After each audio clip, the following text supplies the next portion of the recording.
Terrorizmi nuk është vetëm një akt dhune. Ai është një strategji e qëllimshme friksimi, destabilizimi dhe minimi të rendit demokratik. Ai godet civilët, godet institucionet dhe godet edhe parimet mbi të cilat është ndërtuar sistemi ndërkombëtar pas luftës së dytë botërore. Prandaj, lufta kundër terrorizmit nuk është thjesht një çështje sigurie. Ajo është sot një betejë për mbrojtjen e demokracisë, për mbrojtjen e shtetit të drejtës dhe për ruajtjen e paqes dhe të stabilitetit ndërkombëtar.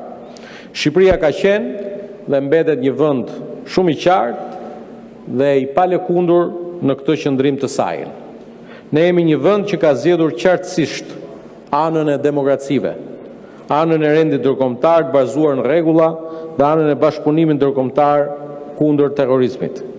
Si antar i NATO-s dhe si vend kandidat për antar të Bashkimit Evropian, Shqipëria ka jo vetëm të drejtën, por edhe detyrimin të kontribuojë në sigurinë kolektive të aleancës dhe të komunitetit ndërkombëtar.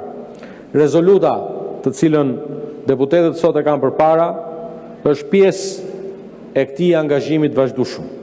Ajo bazohet në një realitet që është dokumentuar në mënyrë të vazhdueshme nga analizat ndërkombëtare dhe nga raportet e institucioneve të sigurisë.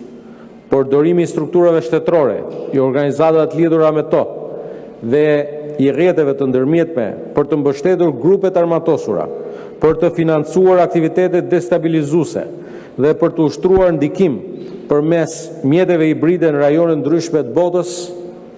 Dhe një nga elementet më shqetësuese të këtij fenomeni është përdorimi i strukturave paramilitare dhe i grupeve të armatosura proxy që veprojnë si instrumente të politikës së jashtme.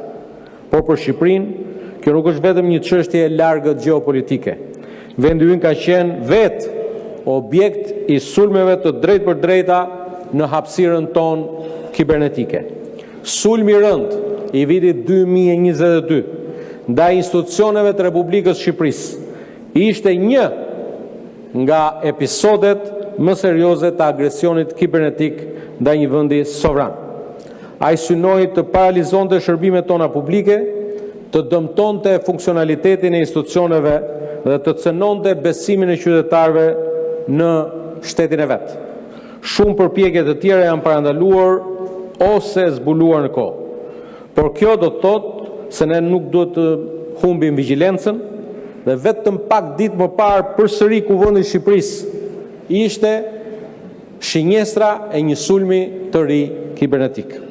Këto nuk janë incidente të zakonshme teknologjike, këto janë akte të mirëfillta armiqësore që synojnë destabilizimin e institucioneve demokratike dhe funksionimin normal të shtetit.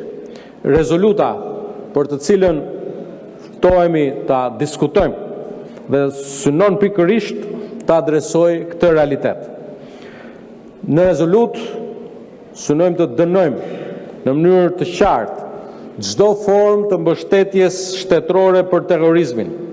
Të dënojmë përdorimin e grupeve proxy për destabilizimin dhe të dënojmë përdorimin e mjeteve hibride për fshirë sulmet kibernetike kundër institucioneve të shteteve sovrane.